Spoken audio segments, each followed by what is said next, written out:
Heard you missed us. Well, we're back. This is Pop Screen, the Geek Show podcast covering the good, the bad, and the absurd of movies either starring, by, or about pop stars.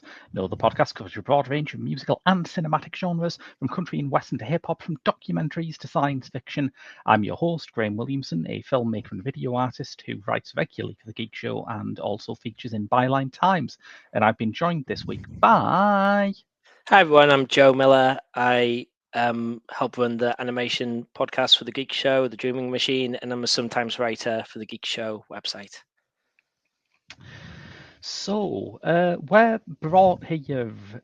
Let's not make it too heavy straight off, but we are brought here to mourn a fallen hero of mine. It's been a rough year for musical geniuses so far. And there was that unfortunate week where Brian Wilson and Sly Stone died within a day of each other. We have done Love and Mercy on the podcast before, and I was looking for a Brian Wilson tribute episode, and everything's either like a documentary about the Beach Boys, which is fine, but maybe not cinematically interesting, or one of those beach party movies made in the 60s where they turn up and do like a couple of songs, which I kind of like those movies in a brainless way, but they're even less cinematically valid than the sort of VH1 retrospective documentary. So it's got to be Sly Stone, and it's got to be Sly Lives, the new film by Aamir Thompson, or Questlove, as he's Indeed. known. Yeah. And I was really excited about this, not just because of the subject of the documentary, but that director producer team like previously did the Summer of Love documentary, was like Summer of Soul. Summer of Soul documentary was one of my favorite documentaries ever made. It's fantastic. Yeah, Yeah, it's so great, and they were actually well into production of that movie when they decided to do this, because of course Sly and the Family Stone, Sly Stone's band, played at the Summer of Soul Festival in 1969. They were editing that footage, and they thought it was a shame that they had to just do a bit of Sly and the Family Stone and then move on when there's so much of a story there, and this came out of it. Yeah, I mean that they would have been incredible live. Like it would have been one of the shows. Like we showed up, like one of the shows to see. Like just the amount of energy and incredible musicianship and excitement and charisma. Like you just see it. It would have been an incredible show to witness. Yeah, I mean every live act that they capture in Summer of Soul is phenomenal, but there's something very unique about Sly and the Family Stone, and it's not just the caliber of their music, although cards on the table, I do think they are one of the best bands of all time. But as several of the interviewees in Summer of Soul say, you've got this celebration of black music, and it's not segregated or anything, but it is a celebration of black music. And suddenly Sly and the Family Stone come along, and they're a fully integrated band with black members, white members, men, women, at a time when very, very few other bands could really boast that. I mean, there's a very funny moment where one of the interviewees in Summer of Soul goes and like lists all of this this diversity in the group lineup, and then goes, and the white guy's the drummer. Like that's the cherry on top. That's the most bizarre thing. Yeah, it's really interesting. Like they talk about it early on in the documentary about how they came from San Francisco, and it felt like very like mixed and like integrated. like at least for their generation. Like Yeah. Sly does talk about challenging like older attitudes. Well, not just older attitudes, like attitudes prevalent at the time too. But yeah, just that inclusivity and like how he put the band together and what that represented, especially at that time in America, like it Yeah. is very powerful. No, absolutely. So he's taken that element from Summer of Soul and he's expanded on it. And we should probably point out before we go in, Aamir Thompson is not just a director; he has a phenomenal career as a musician himself, doesn't he? Yeah, before he became a like, Jimmy Fallon's like house band, like or like during it. Yeah, the Roots like lots of fantastic albums. I mean, I've always had I mean, Questlove is like one of the key like musical directors of that band, as I understand it. But Mm, also, if you're old school like me and like CDs and vinyl liner notes, he writes like great detailed notes about the making of each song. Like, so it's well worth checking out any Roots albums. yeah. Like, is a mate like more bands should do that? Would just write a whole like blurb about like where each song came to being. But yeah, like phenomenal musician, part of a great band. Yeah, and that was one of the things with the Roots. They were a great band at a time when, a pre to Pimp a Butterfly era, when, that moment in between Tribe Called Quest breaking up for the first time and To Pimp a Butterfly, where hip hop was dominated largely by synthesized and sampled sounds. Yeah, The Roots were right in the middle of that time, and their whole thing was no, we're an actual live band. We rap and we play instruments. They were very, very serious about having the highest standards of musicianship that they could. yeah, no, 100%. And they're very technically adept, like sprawling albums. Mm, Yeah, so like yeah, fantastic band, like very tight musically, and that was and a very dominant drum sound as well. Like if you listen to yeah. like the mix and things, which is interesting for like a live band. And but like, you mentioned those touch points of Tribe Called Quest and To Pimp a Butterfly, but also like not like pure jazzy, like a very varied like chronology Mm, is like hardcore like rock and soul yeah. and like it goes all over the place. So yeah. Yeah, I suppose maybe your better sort of comparison point in terms of the eclecticism would be like that point when the Beastie Boys realised that doing another Paul's Boutique was going to bankrupt them, so they decided to learn instruments. But the Beastie Boys learned on the job, whereas the Roots, I mean, I haven't sort of gone back all the way through their back catalogue, but the Roots sound like they arrived fully formed, that they were always really, really virtuoso. Yeah, no, definitely.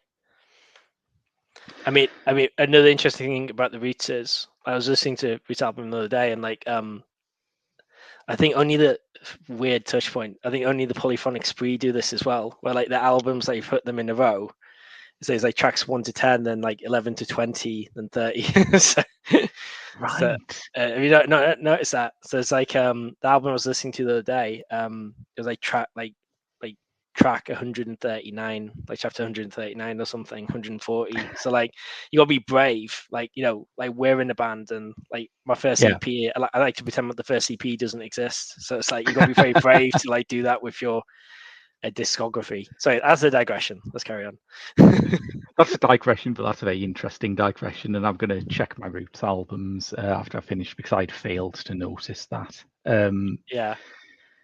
But yeah, I mean, we've occasionally done films that are directed by singers. We've occasionally done films that are directed by rappers. But I haven't checked all the way through our archives, but this is almost certainly the first film we've got directed by a drummer. And I think it does sort of fit the stereotype you have in that when those montages start, in terms of how well they're timed and how perfectly synced up everything is, you just think, oh yeah, obviously a drummer directed this. That makes perfect sense. The rhythm of it is just flawless. I mean, it's funny, like that glazed look you saw from me before was me trying to think of other like movies directed by drummers, and all I could think was Ringo Starr narrating Thomas the Tank Engine, which does not count. But that's why it was my favorite. That's why it's my favorite Beatles member as a kid. Sadly, um, yeah. I mean, that's interesting because like one of my notes was like, as well as like, well, the political societal like ramifications and the place in that, and mental health and personal journey, and the incredible songs obviously is it. Mm, I love there's a cool bit where there's a really great musical breakdown of certain songs, yeah. and like I think Dance to the Music like even has like visual representation of like each instrumental part and each person playing it, and how it's like not quite a standard 4/4 rhythm and things. And I Mm. like to think that with his influence, that's how he thought of like that kind of like stuff, you know? Yeah, I love music documentaries when they do that, when they don't just explain, the life and the career, but they actually sort of take the time to say, hey, this song you've heard before and that you probably think is great because you're watching this. Here's an actual breakdown of why it's great. Love Yeah. that. I think that's great. Yeah, I'm a musical geek. I love that kind of stuff. Yeah. I mean, Dance to the Music is a very funny song to do it to because the documentary makes it clear that that was a song that was written after the first Sly and the Family Stone album had underperformed, and it was generally thought to be because it was too complex, so there was too much going on in it. So, the record label said, "Look, write us something simple." And the beautiful thing about Dance to the Music, this is one of, I think, the first of many connections we'll make between Sly Stone and Brian Wilson, but it is one of the songs like "Wouldn't It Be Nice," where if you hear it on the radio, you think, oh yeah, that's good. That's a good 3 minute pop song. It's catchy. You can dance to it. It's you don't have to listen to it multiple times to get your head round it. It's appealing the first time. But if you do listen to it multiple times and if you do pull it apart, both of those songs are musically unbelievably complex. And the beauty of it is that they never sound like it. They make it sound effortless. Yeah, no, that's really funny. Yeah, like their simple song that they were kind of reluctant to release, as I understand from what I've read around it Mm, since the movie, and with the record company said you need a simpler like hit single, and that's yeah. a simple song. It's like it's one of those things where I was listening to their Fresh album, which is meant to be like um a lighter, like more accessible version of the previous album, and it's just like it fries my brain, like some of the arrangements that they do in it. It's like, how do they do that, and how many layers did they layer up, and how long did it take them to do that? And yeah, it's just like, I think I mentioned it in the film, but like Sly's like amazing versatility, but ability to bring it all together and have all Mm, this stuff going on, but just sounds so hooky and like mm. smooth and like combined. Like I think that's like one of his greatest strengths, really. Yeah, I mean, one of the things that they do say again about Dance to the Music is that every single instrument and every single lead vocalist and backing vocalist on it has their own hook. No one is just marking time or filling out the backing here. There is Yeah, literally a hook in every component part of the song. yeah. I mean, you have that bit in the documentary where like the band members talk about I forget which band member it was, but they said yeah, they're working on the album. He'll go around each like individual. Mm, I think it was actually before Sly and the Family Stone. It was a band he was producing where she was very dismissive about their abilities and stuff, but said he come around to each of us and said, "Oh well, why don't you try it this way? Why don't you do yeah, this?" He was going around every single instrument and just saying, "This is how you max out your sound. This is what you yeah. could do." It just like it had that incredible energy and just like yeah, like almost an innate natural ear for like music, you know.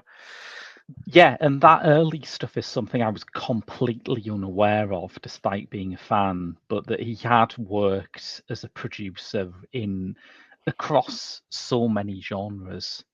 Before that, he'd worked as a producer for rock and roll bands. He'd worked as a producer for soul bands. He'd worked with gospel bands, and it means that when he got his own band together, he came into it not just as someone who had like this extraordinary brace of songs that he wanted to record, but someone who knew exactly how they should be recorded, which is, I would say, pretty rare now, but was basically unheard of then. You know, the Beatles needed time to build up before they could do something like, you know, A Day in the Life, where they're really using the studio. Sly and the Family Stone got there straight away. Yeah, and as a good reference, like the Beatles, because everyone, including me, goes on about how the Beatles revolutionized music, and it's incredible how much they changed from like 63 to 70.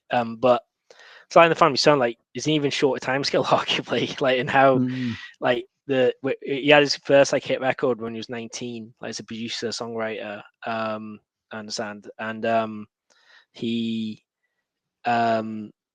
like the amount of complexity in arrangements, the amount of different genres spliced together, yeah. how fast the political changes and the content, like his main band, and then the the darker tones and the experimentalism that came in and things like that, and drum machine, Mm. like the use of the drum machine, things like. So yeah, like they're of a similar ilk, I think. Yeah, that drum machine thing I think is worth unpacking because it doesn't sound very impressive. But again, something I was unaware of until I watched this. There's a riot going on, which is it's not my favorite record of theirs. It's excellent, but it's in many ways the seminal one, the one that gets closest to why Sly Stone was unique. Was the first like major label record to use a drum machine, and apparently everyone told him, you know, what, why they sound shit. You know, they've been used basically as a glorified click track before that. But Yeah, he worked out a way that you could have this thing that was at the time very limited. You know, we're not talking like an 808 or anything that started to dominate once drum machine led genres like hip hop and house and techno started to proliferate. We're talking about the most basic drum machine you can possibly think of. Uh, so, you know, how do you get that to play something like funk, which is, you know, so heavy on it places such a premium on really complex, yeah. sophisticated drum patterns. Yeah. I mean, they explain it in the movie, and I still don't understand it. And I mean that in a complimentary way, because, like, yeah, I mean that's not my favorite album by them either. But like, it is like you wouldn't even know it was a drum machine often. Like, it sounds like really No. technical and like integrated. I mean, also, I mean, the '80s had so many like terrible drum machines. Yeah, It's like, yeah. so like he was like 20 years ahead. Like maybe it's other like touch points I'm not aware of. You like use it well, like Mm. additionally, but yeah, I I mean think it's even what more impressive. You think what happened after, you know? Yeah, definitely. Yeah, God, yeah. I hadn't even thought of it like that, but 80s drum sounds are often horrible. I think one of the things that they talk about was he used almost the kind of techniques that someone like Brian Eno would later use, almost a sort of oblique strategies approach to the drum machine, where he would set this basic beat going and tell the rest of the musicians to come in on like the third note of a 4/4 bar. So it sounds like it's sort of skipping and playing around with the rhythm in this very funky way, despite the fact that the machine does not have the capacity to do that. Or he'd set off two drum machines with different patterns and, you know, let them Yeah, trip over each other. I mean, it's it's a simple idea, but no one else was doing it. Everyone else could only hear this as a limited, technologically basic thing. yeah. I mean, even with like drum machines now, like, I've been like messing about with drum machines the last like month, Mm, and it's hard. Like it takes like yeah, hours to get like, maybe it's just me, but yeah, like it's hard like to get it like sounding good and like real and interesting, or purposefully unreal and things like. So that is a real skill. Just like his musicianship. I mean, they also talk about like the other musical breakdowns. They talk about in Stand how like is the same melody going up and down like the register, like the octaves, and it's like, yes, and it's like that's so simple yet so like mad at the same time for like yeah, a yeah. pop song to do that. and then it just goes to the whole. There's so many of their songs where, like, I've heard them, like, you hear on a lot of their albums where you just have a random new hook, like, out of nowhere, that doesn't, like, just go the verse chorus, like, structure as well. I think it's I think that's kind of that melting pot of great musicians and influencers, like, massively contributes to that. Is that you have everyone, like, you guys, like, this manic, talented musical director. You've Yeah, got the top musicians trying to outdo each other and prove themselves, and, like, the yeah, incredible vocal harmonies are just a delight to hear. Which is the other thing I was jealous of listening to the yes, albums. But, like, yeah, it's just like, so that's why you get, like, all these, like, just hooks and genres and things, like, and twists, like, bounding out the songs, really, you know. I mean yeah. maybe I'm simplifying it a bit, because I know, like, with There's a Riot, it's got some maybe jammier, like, more like groove, like, longer grooves and more jam based songs, but still, like, it's super impressive. Yeah, I think so. The early albums always have a point on them where they start to they make some space for something more jam based. Like Stand has the track "Sex Machine," which you're first listening to it and you look at the back of the record and you think, "Oh, right, James Brown cover." Not a James Brown cover, like a very stonery 14-minute funk jam that is pretty wild. But on There's a Riot Going On, that starts to proliferate, and I think we need to clear a bit of space to talk about that album because it is, by a lot of metrics, the most important thing they ever did, and it certainly marked a turning point in their career and how they approached music. Yeah, and there's a music side, and there's, like, um the political, like, Mm, context, and that kind of, like, I mean, it's hard to talk about, like in the current era, like, and not being in that situation, but it's yeah. like, um the Well, hang on. I can jump in here a bit because, like, my big thought when I was watching the film, as it got closer to There's a Riot Going On, and as they started to talk about, Sly being approached by Black Panthers and yeah, other like civil rights activists who wanted his work to take a more radical side, and him rebuffing them because he was like saying, "No, Sly and the Family Stone started off as an integrated band. We've always stood for unity. I won't do anything that leans towards like elevating one race above the other." And part of me was thinking, oh fucking hell, is Sly Stone going to turn out to be the centrist dad of funk? Is that where this is going? And it is straight, so yes and no. Like politically, the music is usually political in the same way that, Martha Reeves and the Vandellas Dancing in the Streets was a big anthem during the civil rights era. It's not talking about the March on Washington. It's not talking about the murder of Medgar Evans. It has that plausible deniability thing where it's a dance record about dancing, but also people latch onto it in a different way, that it means something else to like an African American audience. yeah, And for a while, that's how Sly and the Family Stone operate. Stand is just a song about standing up for yourself. But to do that as a black man in 1969, everyone knows who you're standing up against. And I think that approach, while it obviously makes for great music, I think it would have looked naive as the 70s started if it wasn't for the fact that by a bizarre coincidence, their lives started getting darker and their music started getting darker. And I think in the same way that something like Stand reflects the kind of activist energy of the late 60s without being about that, something like There's a Riot Going On is very much in the kind of spirit of the heavier, darker kind of Watergate era, again, without really being about that either. yeah, no, 100%. Like, is it Running Away? Like, Mm. as the one that stood out for me, it's just, like, It's a it felt a brutally little more, sad song. yeah, Yeah. and it felt like a little more. It feels a bit more overtly politicized, like that Yeah. album. like which makes sense given that context very eloquently described. Mm. And but it was interesting what you said there about how the lives, like, as well, maybe it's tied to it, like Yeah, arguably, but like the personal situation was getting more and more frayed.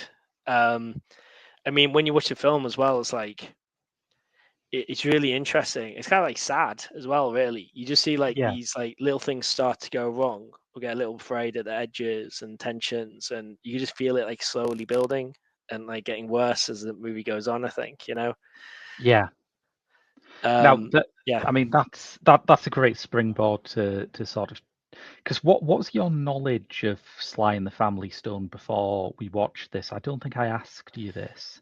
It was only like the big songs and like knowing they've been sampled a lot and they were Yeah, influential. Like since the album, sorry, since I've seen the film, like I bought a couple of the albums to listen to others. So I've like really got into them. But yeah, so it's quite like general, like the yeah. key singles really. Yeah. Yeah, because like I've like I say, I've been a fan a long time. I think I would have first heard them when a lot of their songs were sampled. You know, when Arrested Development had a big hit with a rewrite of Everyday People, when the Beastie Boys covered Time for Living. You know, Yeah. there's a particularly there's a lot of Sly and the Family Stone in music in general, but there was a particularly high amount in that kind of early '90s era when I started listening to music. Um, but also around that time, you know, Sly's personal life is just grim. There's no new music coming out. He's homeless for quite a long period at the time. He's gone through repeated arrests for on drug charges throughout the 80s, just over and over again. And so part of what I hear about when I first hear about Sly and the Family Stone isn't he's a musical genius who's, you know, still whose influence can still be felt today. Part of it is, you know, those jokes that get made about any rock star who is taken over by drugs. You know, that becomes a punchline. And I think the film doesn't dwell on that, but when it does talk about it, it contextualizes it. You know, the subtitle of this film is Sly Lives, aka The Burden of Black Genius. And the most unique thing about it is that it does get a lot of black artists together to answer the question of, you know, well, two questions. Firstly, why did this happen to Sly Stone? Why did this prodigiously talented man who seemed to be living in a like that rarest of things, a mixed race utopia in the late 60s in America, how did that go wrong? And also, why does it keep going wrong? You know, what's the burden that black artists in particular carry? And that's like a really interesting way of dealing with it without turning it into VH1 behind the music, without, you know, just repeating these stories about how fucked up Sly ended up being, Yeah. which is boring and diminishing. Yeah. Um no, 100%. I mean, it's interesting because I read, like, before the film came out, I read an interview with Questlove. And he Mm, said, like, I know there's been documentaries about Sly, but I'm doing it more from an explicitly black perspective and black identity. I know the yeah. irony is, like, we're two white guys here, like, talking about this. Like We're we gonna all, have to remedy this. I think this is the second podcast in a row where I've had to apologize for like being two white people talking about stuff. Yeah, it is getting slightly embarrassing now, and listeners, we will do something about this. yeah, but at least we like acknowledge that. And but yeah, Yeah, so yeah, I mean, the first question in the film, I think, is like, what is black genius? They put to yeah, several black artists, and like, understandably, people struggle to answer that because that's such a massive question. But also, yeah, yeah. like what you talk about there, like is really interesting. So you see like interview footage. I mean, my God, these interviews were terrible. But like from like in the 70s and 80s. Like I think I told you after the film, like I have a real is it Dick Cavett or whatever. Like every time I I think see, it was the Cavett. Yeah, yeah, whenever I see one of his YouTube clips, even before his film, like he just I find him really obnoxious and like patronizing. But anyway, I digress. Like, so it did not surprise me like how he treated Sly. But yeah, so there's kind of like humor and like making fun a bit. Then the 80s, you got the Just Say No, like Nancy Reagan, and Yeah. so you see like there's a late towards the end of his in the 80s, towards the end of the 80s, like there's a clip of him, or was it the start of the 90s, where there's a clip of him being on TV talking about getting clean, and they say, "Well, do a public service," and he said, "Oh, I should do a public service announcement about is it pixie dust or the Mm. term for it is." And the interviewer says, "Oh, well, do a public service announcement for us here, like give us like TV to show this." Like I think one of the talking heads says, like no one said like, why did you feel you needed to do that? There was no like self care or mental health support or anything Yeah. like that. I mean, not that we've massively learnt that lesson, arguably, if if Mm. you look at like what's happened to lots of other artists in the years since. But Yeah. yeah, it's so I think part of it is about like prejudice, like Mm. 100%. And they show that like very well in the film, but was really depressing as well. Part of it's maybe more personal story about like Yeah. the bright 60s and excitement and optimism, and then like I think someone say like one of the band members like says then other things take over and become bigger than the music, and it's just Yeah. like you lose your way personally as well, but it's kind of linked to it's just very, I'm waffling a bit. It's very complex. Like even now, like you'll never get a perfect answer about why and how and the lessons to be learned from it. Yeah.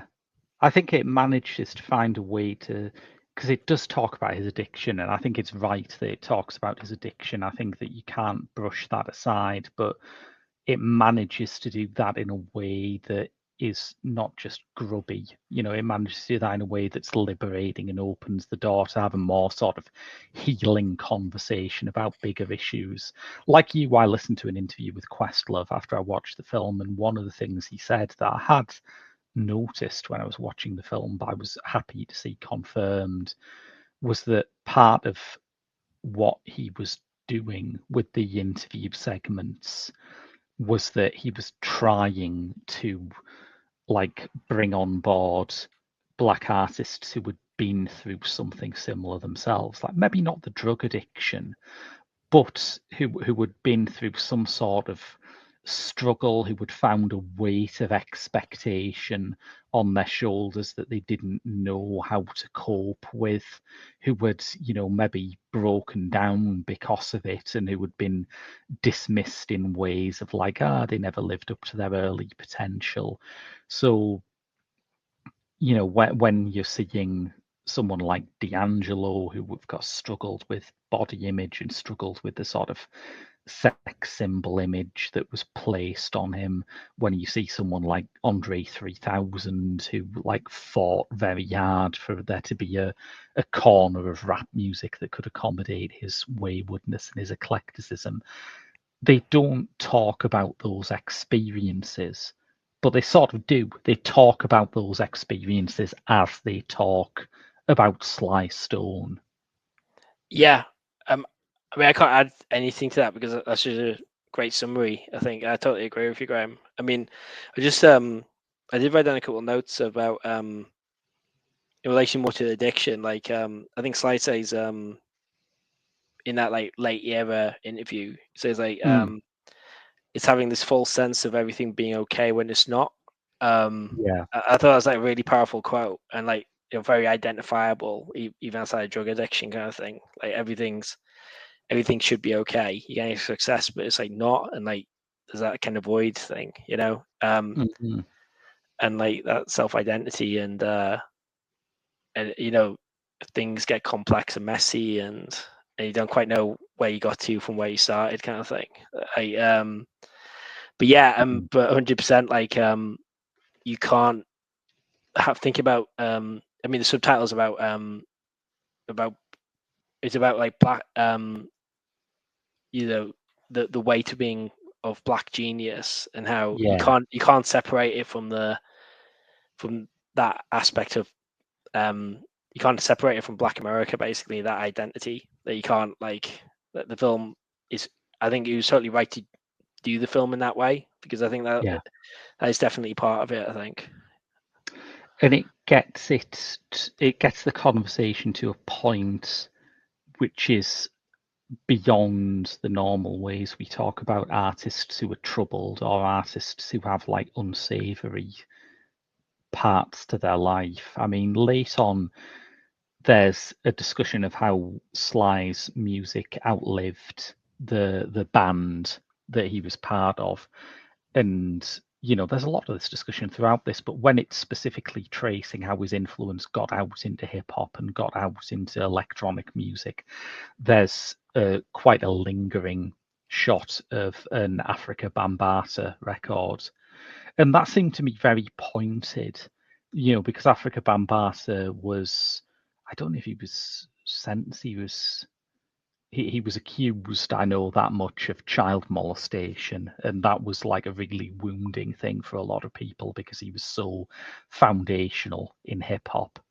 And it seemed to be talking about that in a way that wasn't just about, oh, cancel culture, oh, problematic faves, oh, all these cliches that we're now so sick of hearing, of saying, look, we can condemn people who hurt others, we can express sympathy towards people who have addictions, but at the end of the day, they are parts of a story that are bigger than one person or one band. They are part of the story of African American music. And reckoning with what that means is not easy. It's not as easy as saying, oh, well, we have to forgive them because their music was important. And it's not as easy as saying, well, we have to throw all their records out because they were bad people. It's about trying to understand the forces that keep leading to the best and the brightest of particularly Black America, just having these problems and going through this hell all of the time. Yeah, and it did create hell. It was. I mean, I think the interviewer says to him, with the show at the start of the movie, he says, "Oh, you're a musical genius, but you blew it all," which isn't a nice way to open an interview to anyone, and is unfair. But yeah, they could have. The band had the potential. There could be more songs. It could have been more, or just the individual could have been so much happier and better supported, and it is and it is complicated. I mean, they talk about him as a father as well, and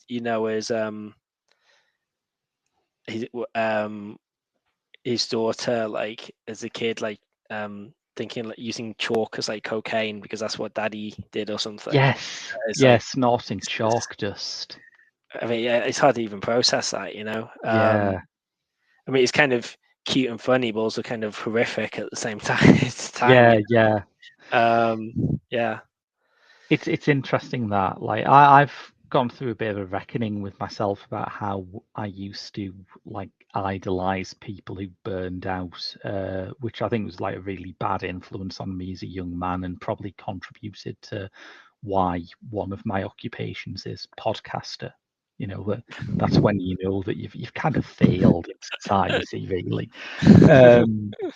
And one of my heroes as a kid, and someone who I still think was just the shit, was Peter Cook, the comedian. And I think it was Stephen Fry was a close friend of his, and who said after his death, I hated seeing all that stuff about, well, Peter Cook never fulfilled his youthful potential. I thought, well, he did. Of course he did. He fulfilled it when he was young. With Sly Stone, I wish that he'd been healthier. I wish he'd been happier. I wish he'd, been able to connect with his kids more without the drugs getting in the way. But, ultimately that's none of my business. In terms of what Sly Stone gave me, you cannot reasonably ask for more than the sheer quality of the music that he actually made. Oh yeah, 100%. I mean, that's a very fair point. I mean, even by the age of 19, he'd arguably contributed. You think of all the records he was writing at that age, it's crazy, So or just they're playing at that that church like 6 out of 7 nights a week. like if Yeah, you're in that audience there, imagine the atmosphere and how amazing that must have been. So yeah, yeah, like he owes us nothing. Like mm, it's just like, I guess it's on an empathetic level. Like yeah, you just don't like seeing like people in difficulties and take advantage. Like it comes back to it that like he was a very vulnerable like individual, yeah, and because he seemed to be very assured and like confident, and you know he's incredibly charismatic and intelligent, and you'd want to like hang out with him and be around him, you know. yeah. like he's just funny and like on it and creative, and so yeah, it just like it's just kind of sad, I guess. Like it's none of our business, but it's hard to like not like And he's always just wish he got more lucid. support. Yeah, Yeah, yeah. Yeah, which is a huge part of, I think, what they're talking about when they say the burden of black genius. It's that you're expected to get to the top under your own steam, and you're expected to yeah, remain there despite everyone trying to pull you down. It's understandable that that creates very damaged people a lot of the time. But yeah, the one of the things that really struck me, particularly after, as I say, hearing so much about how what a mess he was and how terrible his addiction was, and hearing all of the horror stories about it, how lucid he always is, even when he's in the pits of his addiction. You can tell that he's still switched on, he's still smart, he's still aware of what's going on around him. We're talking about American talk show hosts. Is it Johnny Carson who did that mid 70s interview with David Bowie to promote Young Americans, where you think, right. I genuinely cannot believe that David Bowie lived for like 40 years after that, because he looks close to death. You Right. cannot understand how someone was allowed on national television in that much of a fucking state. Yeah, But yeah. there's never, for all that, you can tell there are parts of it where he's doing better than other parts. There's never that moment with Sly Stone. There always seems to be like an intelligent guy in there fighting against the addiction. Yeah, I mean, I think on YouTube I saw what was billed as the Beatles' last ever TV and like reporter interview, like, and Yeah. they're just like so high and just giggling the way through, like you can't get a single sentence out of them. Mm, And yeah, was Sly, like you always he's just like yeah, he's always like lucid enough and like clear enough and like reasonable and very respectful, and but also won't just go along with something that's yeah. BS. It's like he has this like habit. Like I wrote it down of this like it's interesting, like his conversation quirks as well. Like he'll just like kind of gaze at you after giving an answer, let it like settle. Yes. Let it settle in what he says. I just found that like Yeah. really interesting. He is a phenomenal eye fucker. Like he's a Haley Atwell level Yeah. seductive glowerer. He's really good at that. Like if I tried that, I just look like an idiot. But like when I just look like he I'm says, doing the Kubrick stare. Yeah, it just doesn't work at all. but like if the way he says stuff is like it's accessible but deep, kind of like the Yeah, music. But like yeah, yeah, it's just like he was always like great conversation kind of thing, and always like his mind was like always there kind of thing. It's just more yeah. like just frail or like up, and all that kind of stuff that goes with addiction and the Mm. issues he was having. And I think it does argue that like the main effect it had on his like public facing life is that the music did tail off. I'm looking at the discography here, um, and it's funny because the the the way that the band and other people tell it in the film, it feels like a saga, which it probably felt like when you were in the middle of it, but it feels like something that just sort of went on with these dramatic peaks and troughs. But Sly and the Family Stone are a pretty regular recording act. Like there's a bit where they talk about his refusal to release an album in between Stand and There's a Riot going on. and it talks about that as like evidence of his interest in maintaining quality. He says, yeah, we could knock out an album every year, but that's for lesser artists. We want to put out an album when we've got a great album. There's like a year in between those records. I know. Yeah, it's crazy, isn't it? It's absolutely, yeah. And they were touring a lot. It's not like like the modern day excuse for having longer gaps between albums is there's this whole touring promotional stuff in between. Well, they were touring like crazy, like 100%. Yeah. And it's funny because like when it does get on the slide and when the music does start to get affected, for a while it doesn't slow down either. Like there's a montage of the albums he released once his drug use had become debilitating, all of which were kind of pitched as comeback albums and have titles like Back on the Right Track, Heard You Missed Me, Well, I'm Back. And Heard You Missed Me, Well, I'm Back came out again just 2 years after the album he put out before that, Small Talk, which is really funny that he like felt the need to apologize for a 2-year gap. But also you think, if your first album in 2 years is called Heard You Missed Me, Well, I'm Back, either there has to be a massive public demand for this, or you're acknowledging that the last one didn't quite hit in the way that you wanted it to. Yeah, 100%. Yeah, it's funny you say that. Because I not in a mocking way or mean way about him, but I did find it funny how, like, as you say, all this album was like, "Hey, I'm back." It's like, it's fine. Everything's relax. going okay now.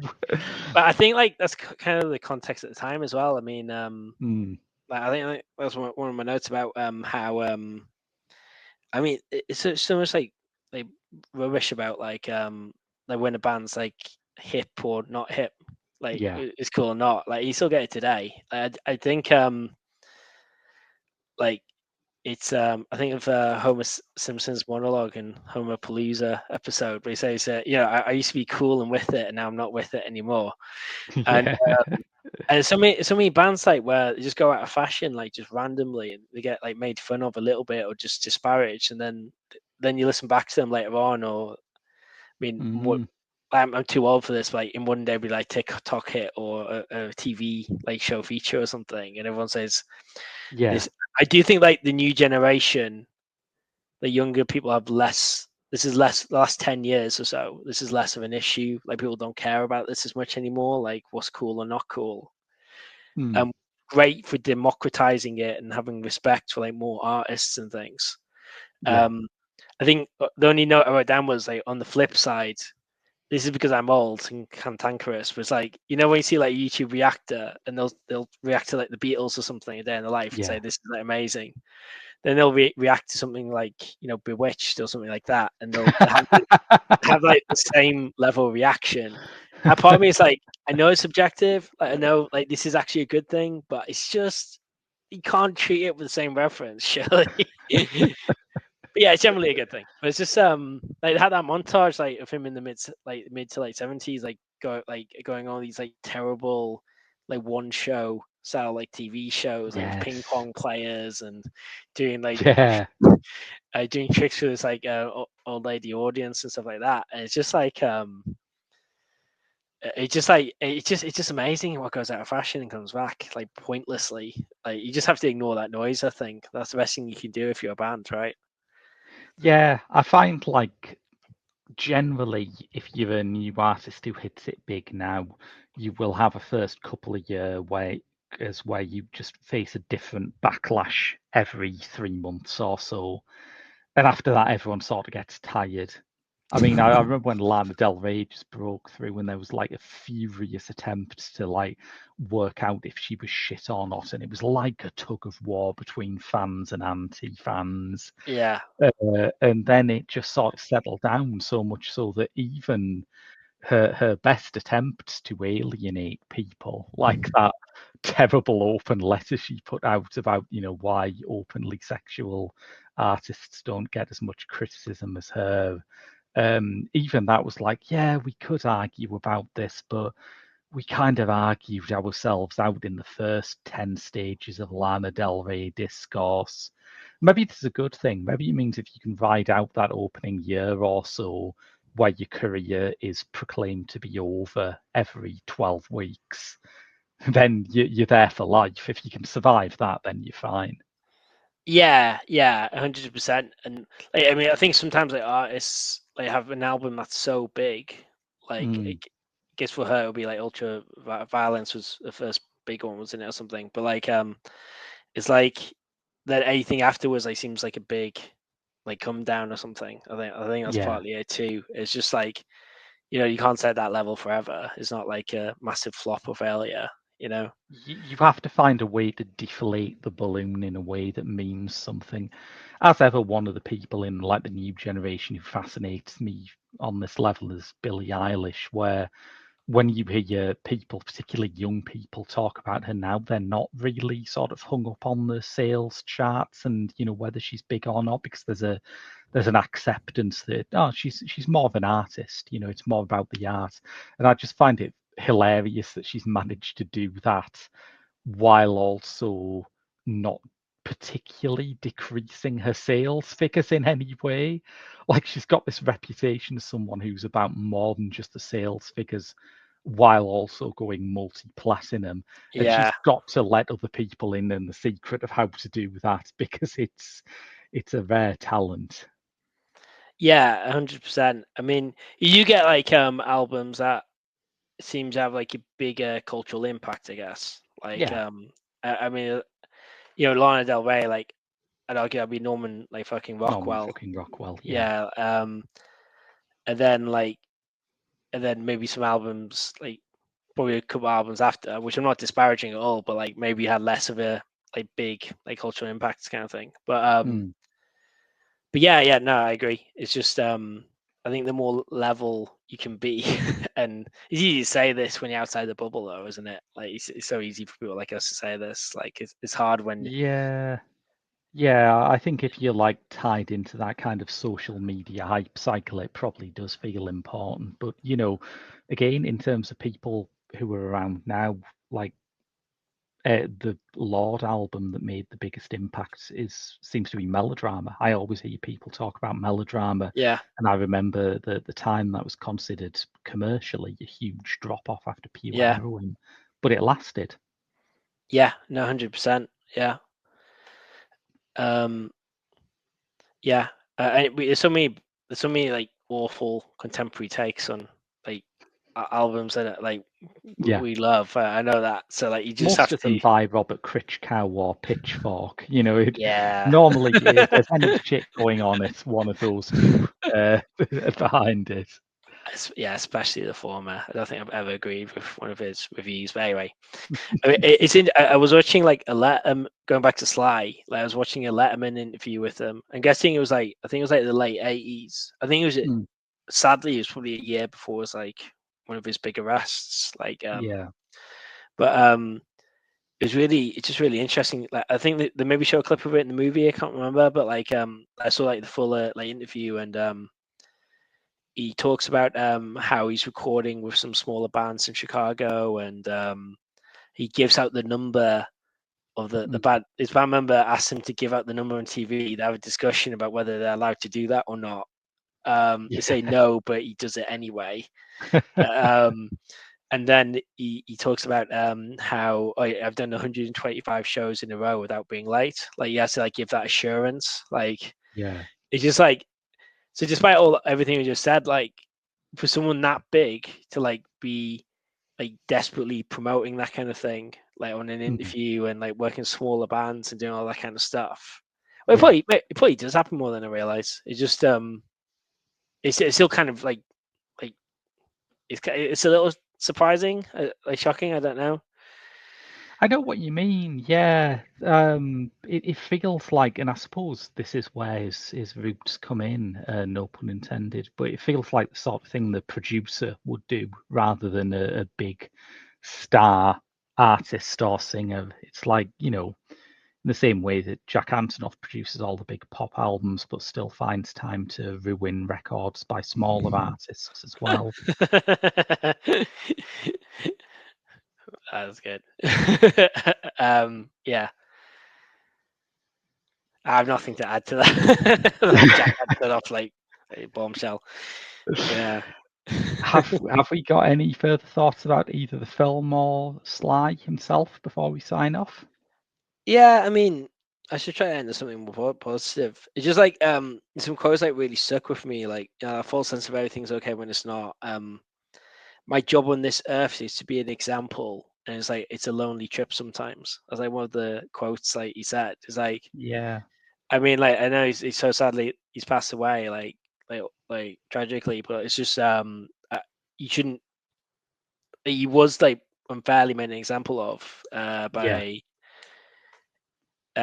but you shouldn't like you should. I just hope he knew that like how much of an amazing impact he had and what an amazing talent he was, and like as you said before, he doesn't owe us anything really. yeah, Um, so it's just that comment really. But yeah, and just like what an amazing talent to like admit, induces jealousy from me. I'm in a band, but I can't sing or anything. So when I hear those vocal harmonies, when I see like his band on the Ed Sullivan show, like the guitarists were like dancing together as they played. My God, can you imagine doing yes, that? And like two of them like going to like the audience start dancing. It's just like it's great. It's great to like learn from people, but it's also great to see people who do stuff like you can never do in a million years. It's yes, just totally. so yeah. Sad note, more positive note. Like it was great for me because like having only had like a more surface level fandom of him, like I really did a deep dive after and got albums by him, stuff. I'm really enjoying it, and yeah, it covers like all those like deep themes really well, and doesn't sugarcoat things, but also celebrates like some like incredible music, obviously, and that incredible suite of albums, like late Yeah. '60s, mid '70s. Yeah, absolutely. I think it's a remarkable documentary. I think Questlove is just such a natural at this kind of thing that his level of musical appreciation and filmmaking skill is just phenomenal. I mean, that's maybe another comment to say that yeah, just how well the documentary's made. I mean, the first 2 minutes, and this is probably, to be fair, this is probably quite a standard documentary trip. We have a summary of why the subject's Mm, important, you have to rush through it, and then you then go to back to the start of their life. But it still has that like all these talking heads saying what an important influence he was, like jumping around different clips and things. And I was just thinking, like, if you have any interest in music whatsoever, if you caught like the first 2 minutes of this, you surely feel compelled to watch it, like regardless of your level of fandom or interest before. Like he just yeah. she does that like thing of like building excitement, engaging your interest, but at the same time, like not like over fast, not like over fast cutting or doing like too Mm, like it still has like quieter moments and like just like gets into deeper issues. So he's just like a great director. yeah. Yeah. No, absolutely.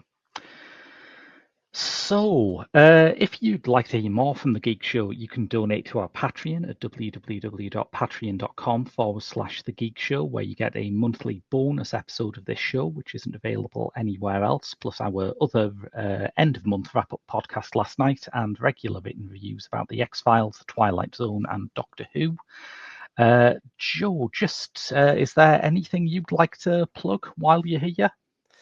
Yeah, we at admittedly long intervals between releases. Yeah, we are We, not up to a Sly Stone level of productivity. no, you're supposed to be ashamed. But like the Dreaming Machine still does like podcasts like every so often.